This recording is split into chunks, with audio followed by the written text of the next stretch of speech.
स्वागत है आप सभी का। अगर आपका भी डी ट्रिपल एस बी 2024 का एग्जाम किसी भी पोस्ट के लिए है तो ये वीडियो आपके लिए बहुत ही महत्वपूर्ण है। इस वीडियो में हम देखने वाले हैं कि डी ट्रिपल एस बी के एग्जाम में किस टॉपिक से कितने क्वेश्चन आते हैं।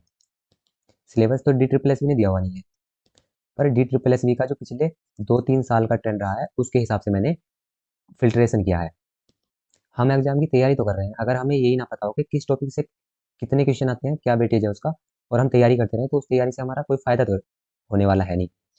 अब मैं अपनी बात करूँ तो ये जो सेम स्ट्रेटेजी बताने वाला हूँ, इसी को फॉलो करके मैंने जो डी ट्रिपल एस बी का 2021 में वैकेंसी आई थी और उसका एग्जाम 2022 में हुआ था, उसमें मैंने 140 प्लस स्कोर किया था। उसके भी पहले मेरा सिलेक्शन रेलवे में और एसएससी के थ्रू कस्टम डिपार्टमेंट में हुआ था। तो इसमें ये भी देखेंगे हम, अगर हम दूसरे एग्जाम की तैयारी कर रहे हैं तो क्या डी ट्रिपल एस बी के एग्जाम में एसएससी या रेलवे या और किसी भी एग्जाम से कोई अंतर होता है नहीं होता है। तो चलिए शुरू करते हैं। पहले देखते हैं जनरल अवेयरनेस का। जीके का जनरल अवेयरनेस का जो अभी तक जो था 40 क्वेश्चन आते हैं हमारे। तो ये जो मैंने फिल्ट्रेशन किया है ये 40 नंबर के हिसाब से किया है। तो अभी तक हिस्ट्री के जो क्वेश्चन आते थे वो लगभग 4 क्वेश्चन आते थे, मतलब 4 नंबर का हिस्ट्री पूछा जाता था। ऐसे ही 4 नंबर की ज्योग्राफी पूछी जाती थी और 4 ही नंबर के इंडियन पॉलिटी में से पूछा जाता था। तो अगर हम बात करें कि इनमें भी इस इनमें सब्जेक्ट में किस सब्जेक्ट में कौन कौन से हॉट टॉपिक होंगे, ये मैंने यहाँ पे लिखे हुए हैं। अगर आपको कोई भी सब्जेक्ट जैसे पूरा नहीं पढ़ना है, बोरिंग लगता है या इतना टाइम नहीं दे पाओगे आप, तो आप कम से कम ये हॉट टॉपिक जरूर पढ़ लेना। जैसे हिस्ट्री में फर्स्ट एंड लास्ट एम्परर जरूर पढ़ लेना, और सेकंड दिल्ली सल्तनत पढ़ लेना, और सोशल सोशल रिफॉर्म पढ़ लेना, नेशनल मूवमेंट पढ़ लेना, और इंडियन नेशनल कांग्रेस पढ़ लेना। ये आप अगर ये 5 टॉपिक कर लेते हैं तो 2 से 3 नंबर आपके आराम से आ जाएंगे। नेक्स्ट अगर ज्योग्राफी की बात करें तो ज्योग्राफी में जो हॉट टॉपिक मैंने लिखे हैं, स्टेट बाउंड्रीज, किस स्टेट से कौन से स्टेट की बाउंड्रीज हमारी टच होती हैं, और ऐसे ही रिवर के बारे में पढ़ लेना और इसका कहाँ से ओरिजिन हुआ, और ऐसे ये है माउंटेन रेंजेस और ट्राइबल्स के बारे में पढ़ लेना, और नेचुरल डिजास्टर जो होते हैं वो पढ़ लेना। ऐसे ही नेक्स्ट इंडियन पॉलिटी की बात करें तो इंडियन पॉलिटी के जो हॉट टॉपिक्स रहेंगे वो है इंपॉर्टेंट आर्टिकल्स। हमें जो भी महत्वपूर्ण महत्वपूर्ण हमारे आर्टिकल होते हैं वो जरूर देखने हैं। और नेक्स्ट अगर बात करें तो जो फंडामेंटल राइट्स होते हैं उस अधिकतर उसी के आर्टिकल पूछे जाते हैं, और जो फंडामेंटल ड्यूटीज होती हैं और डीपीएसपी जो होता है, इन अधिकतर इनमें से ही आर्टिकल के क्वेश्चन आ जाते हैं, तो ये हमें जरूर पढ़ने हैं। और जो इम्पोर्टेंट अमेंडमेंट्स हुए हैं और बोरेड थिंग्स जो हमारे संविधान में जो बोरो की गई हैं चीज़ें वो, और ये अनुसूची और भाग जरूर देख लेना, शेड्यूल और पार्ट। नेक्स्ट अगर बात करें इंडियन इकोनॉमी की तो लगभग अभी तक इससे 3 क्वेश्चन पूछे जाते थे। उसमें आप नेशनल इनकम, बजट और सेंसस 2011 वाला जरूर कर लेना। और इसमें अगर मैं एक पॉइंट और ऐड करना चाहूँ तो इसमें जो आप 5 ईयर प्लान जो होता है वो और कर लेना। नेक्स्ट अगर देखें हम जनरल साइंस में तो जनरल साइंस में अभी तक जो था फिजिक्स से 2-3 क्वेश्चन आते थे और बायोलॉजी में लगभग 2 क्वेश्चन बनते थे। तो इन दोनों से भी लगभग 4 क्वेश्चन आते थे। नेक्स्ट बात करें स्टैटिक जीके की तो स्टैटिक जीके में स्पोर्ट्स एंड अवार्ड, तो ये तो 4-5 क्वेश्चन अब हर ही एग्जाम में आते हैं। नेक्स्ट है कल्चरल हेरिटेज और मोनूमेंट्स जो होते हैं, इसके 2 नंबर आने ही आने हैं। नेक्स्ट क्वेश्चन, नेक्स्ट जो है नेक्स्ट टॉपिक हमारा फोक डांस। फोक डांस कर लेना, फेस्टिवल्स कर लेना, किसी स्टेट में कौन सा फेस्टिवल मनाया जाता है, और ये हमारा म्यूजिकल इंस्ट्रूमेंट्स का कर लेना, और एक क्वेश्चन हमारा फुल फॉर्म से आएगा। नेक्स्ट अगर बात करें करंट अफेयर्स की तो करंट अफेयर्स में एक तो अपॉइंटमेंट्स, एक क्वेश्चन यहाँ से, और एक सेंट्रल गवर्नमेंट की स्कीमें और दिल्ली गवर्नमेंट की स्कीमें, ये पढ़ लेना। नेक्स्ट में नेशनल और इंटरनेशनल इवेंट, यहाँ से 2 क्वेश्चन आएंगे, और नेशनल और इंटरनेशनल जो ऑर्गेनाइजेशन होती है वहाँ से 2 क्वेश्चन आएंगे। एक क्वेश्चन इंडेक्स का बनता है, एक मिलिट्री एक्सरसाइज का, एक डे एंड थीम का, और एक बुक एंड राइटर का।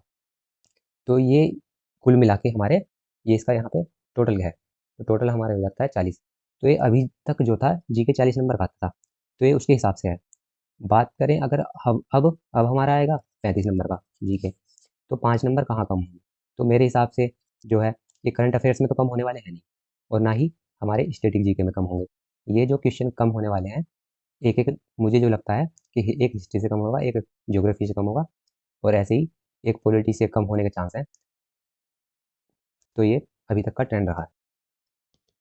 मैंने भी सिर्फ़ ये सेम जो मैंने टॉपिक लिखे हैं हॉट टॉपिक, सिर्फ़ इन्हीं से पढ़ा था और मेरे 40 में से 21 मार्क्स आए थे जीके में, जो कि मेरा अभी तक का जीके का बेस्ट स्कोर है। ना तो एसएससी के किसी एग्ज़ाम में, एसएससी के एग्ज़ाम में तो जब तक कि 50 नंबर का आता है जीके, उसमें भी 20-21 ही मार्क्स आए हैं अधिकतर मेरे। पर अगर आप इन टॉपिक को ज़रूर पढ़ के जाना, अगर ये टॉपिक आप कर लेते हो, तो आराम से आप भी 20 के आसपास स्कोर कर जाओगे। नेक्स्ट हम चलते हैं अब मैथ पे। तो मैथ की बात करूँ, तो मैथ की यहाँ पे ना मैंने एक तो सिंप्लीफिकेशन लिखा है सबसे शुरू में और एक परसेंटेज लिखा है। तो अगर आप मैथ में या तो बिगिनर है या फिर आपका वीक है मैथ, तो आपको सबसे पहले जो है ये सिंप्लीफिकेशन ही पढ़ना है और उसके उसके बाद आपको सबसे पहले क्या पढ़ना है? सिंप्लीफिकेशन और दूसरे नंबर पे परसेंटेज। जिनका भी मैथ ठीक होगा उन्हें पता होगा कि मैं ये क्यों बोल रहा हूँ, क्योंकि सिंप्लीफिकेशन हर हर चैप्टर में हमारा यूज होता है। अगर हमारा सिंप्लीफिकेशन ही क्लियर नहीं होगा, सिंप्लीफिकेशन का मतलब हमारा सीधा कैलकुलेशन से है। अगर हम पे कैलकुलेशन ही नहीं आ रही, तो हम मैथ कर कैसे सकते हैं? नहीं कर सकते हैं। तो इसलिए सबसे पहले आप सिंप्लीफिकेशन करिए और सिंप्लीफिकेशन के जितने भी जिस भी बुक से आप तैयारी कर रहे हो, जितने भी क्वेश्चन दिए गए हैं, लगभग सारे के सारे क्वेश्चन करो और उसके बाद फिर परसेंटेज पे जाना, फिर परसेंटेज के क्वेश्चन करना। और अगर आप सिर्फ सिंप्लीफिकेशन और परसेंटेज की बात करूँ मैं, तो इन दोनों से ही 10 प्लस क्वेश्चन, 35 में से 10 प्लस क्वेश्चन इन दोनों में से ही आने वाले हैं। अब आपने ये दोनों सिंप्लीफिकेशन और परसेंटेज अगर पढ़ लिए, तो फिर आप इसके बाद यहाँ से ऐसे तैयारी कर सकते हो। और ये मैंने वेटेज जो लिखा हुआ है 6 नंबर, ये 6 नंबर दोनों का लिखा हुआ है, सिंप्लीफिकेशन प्लस नंबर सिस्टम का। इनसे लगभग 6 क्वेश्चन पूछे जाते थे अभी तक। ये भी मैंने 40 में से लिखा है, जो अभी तक का DSSB का ट्रेंड है। और ऐसे ही percentage plus loss and profit, ये मिल के 6 नंबर आते थे। तो अगर मैं देखूँ, तो ये चारों मिला के ही 12 नंबर के हो गए हैं। ऐसे ही एवरेज से हमारे 3 क्वेश्चन आते हैं अभी तक के ट्रेंड में, और एलसीएम एचसीएफ से 2 क्वेश्चन, एज से 2 क्वेश्चन, और एज का तो हमारा रीजनिंग में भी लगभग 1 क्वेश्चन, 1 से 2 क्वेश्चन उसमें भी आता है। नेक्स्ट है रेशियो और प्रोपोर्शन। ये जो मैंने लिखा हुआ है ना, सिंप्लीफिकेशन और नंबर सिस्टम, सबसे पहले तो सिंप्लीफिकेशन पढ़ना है, फिर परसेंटेज। और ये जो ऐसे लिखा हुआ है, ये भी सिंप्लीफिकेशन के बाद ही नंबर सिस्टम पढ़ना है, ऐसी परसेंटेज के बाद ही हमें लॉस एंड प्रॉफिट पढ़ना है। और जो ये लिखा हुआ है रेशियो एंड प्रोपोर्शन, और उसके बाद हमें मिक्सचर एंड पार्टनरशिप वाले पोर्शन पढ़ना है। ये ये वाला पोर्शन जो है, ये इसी पे डिपेंड है।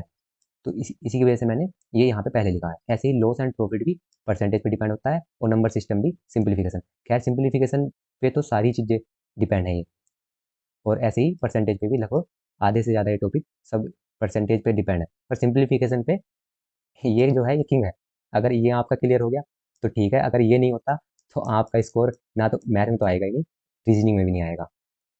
नेक्स्ट फिर है साधारण ब्याज और चक्रवृद्धि ब्याज, simple interest and compound interest. इसके भी आपके 2 क्वेश्चन बनते हैं। और ये जो था, ये रेशियो, प्रोपोर्शन और मिक्सचर और पार्टनरशिप मिला के 4 नंबर का आता था। ऐसे ही पहले हमें टाइम एंड वर्क पढ़ना है, फिर पाइप एंड सिस्टम पढ़ना है। तो इनके भी मिला के दोनों के 4 क्वेश्चन बनते हैं।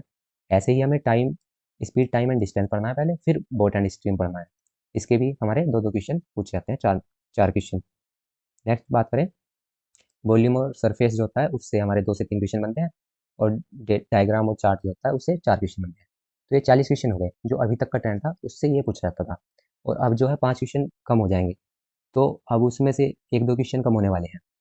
तो सिंप्लीफिकेशन और परसेंटेज के तो कम नहीं होने वाले, इसमें से ही किसी ना किसी में से एक एक क्वेश्चन कम कर देगा वो।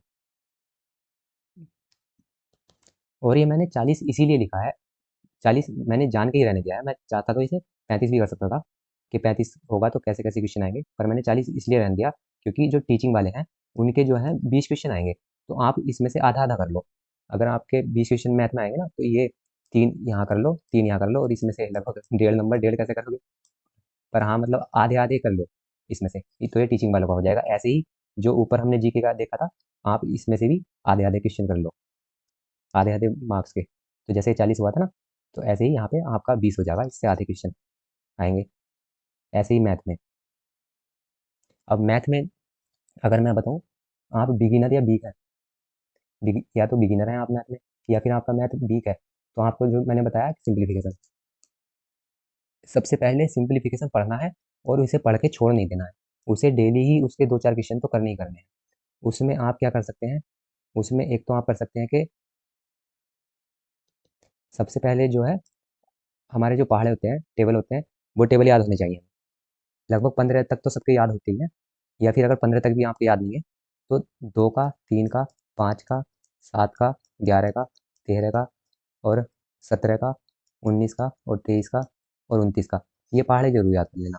ये मैंने इसलिए लिखा है, ये जो है हमारी अभाज्य संख्या है, नॉन डिविजिबल। तो इनसे हम अधिकतर जो भी होता है इन्हीं से करती हैं चीज़ें, कैलकुलेशन के लिए हमारे यही टेबल यूज होते हैं। ऐसे ही स्क्वायर, स्क्वायर 20 तक याद कर लेना, और जो हमारा क्यूब होता है घन, उसे आप 10 तक याद कर लेना। और ये सिर्फ जो ये चीज़ें बताई हैं, ये टेबल और स्क्वायर और क्यूब, ये हमें बस याद ही नहीं करनी, इन्हें डेली प्रैक्टिस करना है सिंप्लीफिकेशन के साथ, ये सारी चीज़ें। और सिंप्लीफिकेशन में सबसे मेन चीज़ तो बोर्ड मास होता है, तो ये हमें डेली करना है अगर आप नूब हैं तो मैथ में। और अगर मैं बुक सजेस्ट करूँ तो ये शारदा पब्लिकेशन की आती है एक बुक, एस डी यादव उनके राइटर हैं। तो ये बिगिनर के लिए सबसे बेस्ट बुक है। अगर आप कोचिंग नहीं करते हो ना, तो ये बुक आपको बिना टीचर के ही पढ़ा देती है, बिगिनर के लिए बेस्ट बुक होगी। और अगर आप मैथ में एक्सपीरियंसड हैं तो आपको कोई भी स्पेसिफिक बुक खरीदने की कोई ज़रूरत नहीं है, जो भी आपके पास है वो मोर देन सफिशिएंट है। नेक्स्ट हम बात करने वाले हैं रीजनिंग की। तो रीजनिंग जो भी, रीजनिंग में कुछ खास अलग है नहीं, अभी तक जो भी मैं बता रहा हूँ उनके वैसे तो आप स्क्रीनशॉट ले लेना। पर अगर मैं मैथ की बात करूँ तो जो मुझे सबसे डिफरेंट चीज़ दिखी है ना इसमें, वो सिंप्लीफिकेशन और परसेंटेज दिखा है। इनके लगभग 6 से 7 क्वेश्चन सिंप्लीफिकेशन के और 6 से 7 क्वेश्चन परसेंटेज के आते रहते हैं। तो ये दोनों चैप्टर तो आपके कंप्लीट होने चाहिए। और रीजनिंग की बात करें तो रीजनिंग जैसे सब एग्जाम में आती है, सेम टू सेम वैसे ही आती है। सिर्फ इसमें जो क्वेश्चन ऑफ नंबर्स की डिफरेंस है, वो एक तो कैलेंडर का है, कैलेंडर के 2 क्वेश्चन पूछता है, और जो सीटिंग अरेंजमेंट के हैं, ये मैंने 5 ही लिखा है, 5 से भी ज़्यादा पूछ लेता है। और जो कि यही टाइम टेकिंग चीज है इसमें, सीटिंग अरेंजमेंट वाला। और एक ये स्टेटमेंट और कंक्लूजन वाले जो होते हैं, कथन और निष्कर्ष वाला, इसकी जरूर प्रैक्टिस कर लेना एक बार अच्छे से। बाकी बात करूँ इसके बचे हुए जो चैप्टर हैं, आप किसी भी बुक लेके, कोई भी बुक लेके जो भी आपके पास हो रीजनिंग की, उसके बस क्वेश्चन करते जाओ। पहले तो उसके चैप्टर वाइज जो भी उनकी थ्योरी होती है वो पढ़ लो, उसके बाद क्वेश्चन निकाल लो। जो भी किताब होगी वो मोर देन सफिशिएंट होगी। नेक्स्ट, इस बार जो है ये कंप्यूटर तो नया ही ऐड किया गया है। तो इसमें जो उसमें लिखा हुआ था, उसमें बेसिक लिखा हुआ था कि बेसिक्स आएगा, फिर इंटरनेट का दिया था और सोशल मीडिया, और ये बोला था एमएस ऑटोमेशन। तो ये जो मैंने लिखा है, ये एक दो मैंने, एक दो नहीं, एक दो से ज़्यादा जिसमें भी कंप्यूटर आ रहा है वे एग्जाम देखे हैं, और उनका जो ट्रेंड है कंप्यूटर का, और सभी एग्जाम में लगभग सेम ही है। तो ऐसे ही ये मैंने लिखा है, जो बेसिक होगा, और प्लस बेसिक का ही मतलब ऑपरेटिंग सिस्टम से है, ऑपरेटिंग सिस्टम मतलब हमारा विंडोज़। तो विंडोज़ कैसे काम करती है वही बेसिक है हमारा। तो उससे आपके 7 से 8 क्वेश्चन उससे बनेंगे, और हर एग्जाम में जिसमें भी कंप्यूटर आ रहा है ऐसा ही है उसमें। और एमएस ऑटोमेशन वाला जो है एमएस ऑफिस, उससे आपके 9 क्वेश्चन आराम से बन जाएंगे, क्योंकि दिल्ली पुलिस में भी अगर देखें तो दिल्ली पुलिस में कंप्यूटर के 10 क्वेश्चन आए थे, तो उसमें 7 क्वेश्चन तो हर शिफ्ट में एमएस ऑफिस के ही थे। एमएस ऑफिस में एमएस वर्ड, एमएस ऑफिस क्या क्या होता है, MS word plus excel plus PPT, ये। तो इन सिर्फ अगर हम इतना ही पढ़ लेंगे तो हमारे 9 लिख रहा हूँ मैं, लगभग 10 ही क्वेश्चन पूछेगा इससे। नेक्स्ट अगर बात करें इंटरनेट की और नेटवर्किंग की, तो इसमें से 4 क्वेश्चन बनेंगे आराम से। और सोशल मीडिया और ईमेल से 4 क्वेश्चन बनेंगे। सोशल मीडिया ईमेल से क्या है हमारा, ये है कि क्योंकि हमारे डिपार्टमेंट के जो हैं यूज़र हैंडल होते हैं ना, तो फेसबुक पे भी होते हैं, ट्विटर पे भी होते हैं, तो ये बेसिक सी चीज़ें ही पूछेगा वैसे तो इसमें। और एक ईमेल का जरूर अच्छे से कर लेना। ये सोशल मीडिया और ईमेल मिला के 2-2 क्वेश्चन आराम से, इससे 4 क्वेश्चन आ जाते हैं, 4 से 5 मान लो, क्योंकि ये पहली बार है तो 1-2 क्वेश्चन तो ऊपर नीचे हो सकता है। और जब कब इस बाइनरी सिस्टम की बात करूँ मैं अगर, तो जब इसमें डिट प्लस बी में कंप्यूटर ऐड ही नहीं था, तब से ही बाइनरी सिस्टम का एक क्वेश्चन पूछता है। तो एक क्वेश्चन से बाइनरी सिस्टम का आएगा ही आएगा। और बाइनरी सिस्टम, बाकी अगर आप इसकी क्लास देख, ये कंप्यूटर की अगर स्पेशल क्लास चाहते हो ना, तो मैं आपको इसी यूट्यूब चैनल मेरे सेमी सी पे प्रोवाइड कराने वाला हूँ। क्योंकि मैंने भी कुछ टाइम पहले एक एग्ज़ाम की तैयारी की थी इसके बाद, प्लस बी की, तो उसमें कंप्यूटर आया था, तो मैंने उसकी तैयारी की थी, तो मेरे पास नोट्स हैं, उसी की मैं वीडियो बना के डाल दूंगा। और आपको भी अगर ये कंप्यूटर के और जो ये करंट अफेयर्स के टॉपिक वाइज और स्टैटिक जीके के जो टॉपिक वाइज, ये अगर आपको नोट चाहिए हो तो आप ये टेलीग्राम ग्रुप ज्वाइन कर लेना। मैं 26 या 27 जनवरी तक ये सारे पीडीएफ इनकी प्रोवाइड करा दूंगा आपको। नेक्स्ट देखते हैं आगे बचे हुए पोर्शन। नेक्स्ट बचा हमारा हिंदी और इंग्लिश। तो हिंदी और इंग्लिश को मैंने एक साथ लिखा है ऐसे। पहला है हिंदी में संधि। संधि से 2 क्वेश्चन आराम से बन जाते हैं। फिर है समास। समास से 2 क्वेश्चन। संज्ञा से 2 क्वेश्चन। और ऐसे ही ये नाउन। नाउन ही संज्ञा है। और फिर है विशेषण, एडजेक्टिव, विशेषण, विशेष्य, इसके भी 2 क्वेश्चन। क्रिया से 2 क्वेश्चन। पर्यायवाची 3 क्वेश्चन। विलोम शब्द 3 क्वेश्चन। अनेक शब्दों के लिए एक शब्द, ये वन वर्ड जो होते हैं, ये विलोम शब्द एंटोनिम थे। सिनोनिम पर्यायवाची, वर्ब क्रिया है, एडवर्ब विशेष्य है। ये वैसे अगर आपका जिस भी मीडियम से आप पढ़े हुए हो, अगर आप हिंदी मीडियम से पढ़े हुए हो तो हिंदी, जब भी इंग्लिश पढ़ो, हिंदी की किताब सामने रख के तब इंग्लिश पढ़ो, मतलब दोनों को हमें एक दूसरे से जोड़ के पढ़ना है। अगर आप इंग्लिश मीडियम वाले हो तो इंग्लिश, जब भी हिंदी पढ़ो तो इंग्लिश से ही जोड़ के पढ़ो उसे, क्योंकि सेम ही रूल होते हैं। सेम ही रूल यूज होता है।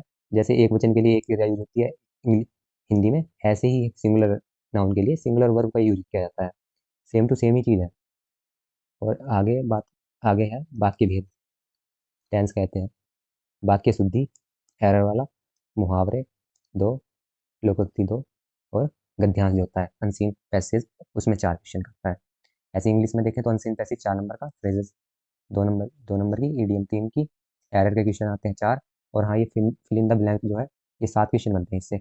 जो ये ऊपर वाले ये चैप्टर हैं, 1 2 3 4, नाउन, एडजेक्टिव, एडवर्ब और वर्ब, तो इनका जो पूछता है ये फिल इन द ब्लैंक्स के रूप में पूछता है, फिल इन द ब्लैंक बना के। और ये तो देख लिया था हमने, सिनोनियम पर्यायवाची दोनों 3 3 नंबर के हिंदी में भी और इंग्लिश में पूछता है। विलोम शब्द, एंटोनियम, ये भी 3 3 नंबर के पूछता है हिंदी में भी इंग्लिश में भी। सेंटेंस, इसमें जो एसएससी के जो इंग्लिश में अंतर है ना, सिर्फ इसमें ये है सेंटेंस पंचुएशन का, ये वाला चैप्टर इसमें ऐड है, इसके 3 क्वेश्चन पूछता है। और फिर है हमारा स्पेलिंग एरर। ये स्पेलिंग एरर ये इसमें भी था, हिंदी में भी था spelling error. Active and passive पूछता है, और डायरेक्ट इनडायरेक्ट नरेशन पूछता है 2 नंबर की। तो ये कुल मिला के इंग्लिश के भी 35 हो गए और हिंदी के भी 35 हो गए। तो ये तो सॉर्ट आउट है कि 35 35 क्वेश्चन कहाँ से पूछे जाएंगे। एक बार इसका स्क्रीनशॉट ले लेना, ये आपको बहुत काम आएगा। और अगर बात करूँ बोनस टिप की, तो मैं 2 4 बोनस टिप देना चाहता हूँ। और ये जो एक्सेल सीट है, ये मैं अपने टेलीग्राम चैनल पे भी डाल दूंगा। तैयारी करने से पहले हमें जो सबसे पहले वेटेज पता होनी चाहिए, तो उससे हमारा सॉर्ट आउट हो जाता है कि किस टॉपिक को हमें कितना टाइम देना है। तो ये तो हमारा सॉर्ट आउट हो गया कि कितनी कितनी वेटेज है कौन से पोर्शन की। नेक्स्ट अगर बात करूँ एग्जाम की, तो एग्जाम में सब एक और सबसे ज़्यादा मेन चीज़ है इसमें, वो है टाइमिंग की। वैसे तो हर एग्जाम में होती है टाइमिंग की, मगर इसमें थोड़ी खास ही है, क्योंकि इसके जो पोर्शन आते हैं, जैसे पहले रीजनिंग का पोर्शन खुलता है। रीजनिंग का पोर्शन खुलता है तो 2 घंटे का एग्जाम है। तो अगर आप चाहो तो इसे दो, जब तक आप इसे सबमिट नहीं करोगे ना, तो ये 2 घंटे तक यही खुला रहेगा। अगर आपने 2 मिनट में इसे सबमिट कर दिया, तो ये फिर से नहीं खुलेगा। तो टाइम मैनेज करना इसमें बहुत ही इंपॉर्टेंट है। अगर आपने टाइम मैनेज नहीं किया ना, तो फिर चाहे आपको कितना ही आता हो, कोई फ़ायदा नहीं होने वाला। जैसे कि मैंने पहले एसएससी की तैयारी की थी, तो लगभग सारी चीज़ें तो मेरी सॉर्ट आउट थी। मुझे हिंदी पढ़ने की ज़्यादा ज़रूरत थी, तो मैंने हिंदी पढ़ी भी। पर ये एग्ज़ाम करते-करते मेरे पास सिर्फ़ हिंदी का सेक्शन जो है, वो सबसे लास्ट में आता है। तो हिंदी करने के लिए मेरे पास सिर्फ 5 मिनट बची थी। तो 5 मिनट में वे मेरे इसकी वजह से थोड़े हिंदी में मार्क्स कम रह गए थे, सिर्फ 27 या 28 मार्क्स आए थे। और अगर आप टीचिंग बैकग्राउंड वाले इस वीडियो को देख रहे हो, तो अगर ये सेम स्ट्रेटेजी के हिसाब से आप तैयारी करोगे, तो 65 से 70 के बीच में आराम से आप स्कोर कर जाओगे। ऐसे ही अगर नॉन टीचिंग वाले थे, तो 130 प्लस स्कोर आराम से कर जाओगे। बस ये सेम ही जो मैंने यहाँ पे दिया गया है, वेटेज के हिसाब से पढ़ो बस। जैसे कि ये स्पोर्ट्स अवार्ड जो होते हैं गेम्स वाला, इसमें से 5 क्वेश्चन आने ही आने हैं, आएंगे ही। और ये 2 क्वेश्चन जो है कल्चर हेरिटेज और मोनूमेंट्स के, 2 क्वेश्चन आएंगे ही। ऐसे ही एक फोक डांस का, एक फेस्टिवल का, एक म्यूजिकल इंस्ट्रूमेंट का, और एक फुल फॉर्म आनी ही आनी है। और ये करंट अफेयर्स की बात करें तो एक अपॉइंटमेंट एक नंबर का, दो सेंट्रल गवर्नमेंट की, और नेशनल और इंटरनेशनल इवेंट, नेशनल और इंटरनेशनल ऑर्गेनाइजेशन, और इंडेक्स रैंकिंग क्या है इंडिया की किस इंडेक्स में, और मिलिट्री एक्सरसाइज होती है, और डे और थीम क्या किस दिन की क्या थीम रही दिवस की, और बुक और राइटर। और ये वैसे जो ये टॉपिक है ये सारे के सारे स्टैटिक जीके के और करंट अफेयर्स के, इनकी पीडीएफ में मेरी तैयार हो जाएंगी 26 से 27 जनवरी तक। तो अगर आपको ये वीडियो चाहिए, पीडीएफ चाहिए, तो ये टेलीग्राम चैनल ज्वाइन कर लेना। 27 तारीख को डाल दूंगा। अब और उसके बाद एक एक करके इन सारे टॉपिक पे वीडियो भी इसी यूट्यूब चैनल पे आपको मिलेगी। नेक्स्ट जो बात करूँ, अगर मैं फिर से, अगर बिगिनर हो वीक हो मैथ में, तो बिना मैथ के काम नहीं चलेगा, क्योंकि अगर आपका मैथ कमज़ोर है तो आपकी रीजनिंग अच्छे से नहीं होगी। तो अगर मैथ कमज़ोर है तो इस पे अभी बहुत ज़्यादा आपको ध्यान देने की ज़रूरत है। और ऐसा नहीं है कि होगा नहीं, हो जाएगा, क्योंकि जो एग्ज़ाम लेवल जो है ईजी टू मॉडरेट रहता है। ईजी टू मॉडरेट रहता है इसमें।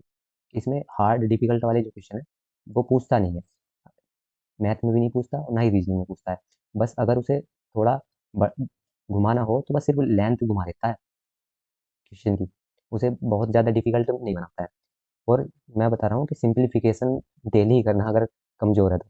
और बाकी सिंप्लीफिकेशन मतलब कैलकुलेशन, कैलकुलेशन पे मैं बिगिनर्स के लिए कैसे कैलकुलेशन अपनी फास्ट करें और कुछ टिप्स अपनी दे दूंगा कि कैसे कैलकुलेशन को फास्ट किया जाता है। मैथ कमज़ोर है तो ये एक तो सिंप्लीफिकेशन मतलब कैलकुलेशन, और एक परसेंटेज। हर दूसरे तीसरे दिन इनके 5-5 क्वेश्चन, मतलब पहले तो पूरे चैप्टर निकाल देना सिंप्लीफिकेशन के और परसेंटेज का पूरा पूरा चैप्टर। उसके बाद इन क्वेश्चन को डेली डेली दो चार क्वेश्चन सिंप्लीफिकेशन के और परसेंटेज के करने ही करने हैं। उस अगर ये करने के बाद जैसे आप एवरेज पे पहुंच गए, तो एवरेज का जब चैप्टर पढ़ रहे हो तब भी सिंप्लीफिकेशन और परसेंटेज जरूर करना। एक दो क्वेश्चन एलसीएम एचसीएफ पे हैं तब भी जरूर करना, मतलब डेली करने ही करना है, क्योंकि 6 और 6 12 क्वेश्चन तो ये आपको सिर्फ सिंप्लीफिकेशन और परसेंटेज ही मिलेंगे। और वैसे तो ये सारे सिंप्लीफिकेशन सभी में कैलकुलेशन कैलकुलेशन करने के लिए सभी में यूज होता है। और फिर से बता दूं, ये जो बुक है शारदा वाली बुक, ये बिगिनर्स के लिए बेस्ट है। ये किताब ही बोलती है आपको, मतलब ऐसा है कि अगर आप शुरू में मैथ पढ़ रहे हो और आप या तो कोचिंग कोचिंग नहीं जा रहे हो, तो बिना कोचिंग घर पे आप इससे तैयारी कर सकते हो। ये क्वेश्चन कुछ ऐसे ही सेट किए गए हैं एस डी यादव जी ने। और ये रीजनिंग में सबसे ज़्यादा जो है, एक तो सीटिंग अरेंजमेंट और स्टेटमेंट और कंक्लूजन जो होते हैं, ये ज़्यादा फोकस कर लेना है। और कैलेंडर की अगर आपको वीडियो चाहिए तो कमेंट बॉक्स में बता देना कैलेंडर कैसे करते हैं, बहुत ईजी तरीके से बता दूंगा। और अगर चाहते हो कंप्यूटर क्लासेस दूँ, मतलब मेरे पास नोट्स हैं, सिर्फ वीडियो बनानी है तो मैं वीडियो बना दूंगा। और प्रीवियस ईयर के जो क्वेश्चन दिल्ली पुलिस और जो भी एग्जाम हुए हैं जिन जिनमें कंप्यूटर आया है, उनके प्रीवियस ईयर के क्वेश्चन भी दे दूंगा। वीडियो को ख़त्म करते हैं। इस वीडियो को बनाने में काफ़ी मेहनत लगी थी। अगर आपको वीडियो अच्छी लगी हो, वैल्यूएबल कुछ मिला हो इस वीडियो से, तो एक लाइक ज़रूर दे देना। और अगर कोई आपके जानने वाला तैयारी कर रहा हो डी प्लस की, तो उसके साथ शेयर कर देना। और अगर कुछ डाउट अभी भी रह गया हो तो कमेंट बॉक्स में बताओ, मैं रिप्लाई देने की कोशिश करूँगा। बाकी धन्यवाद। जय हिंद, जय भारत।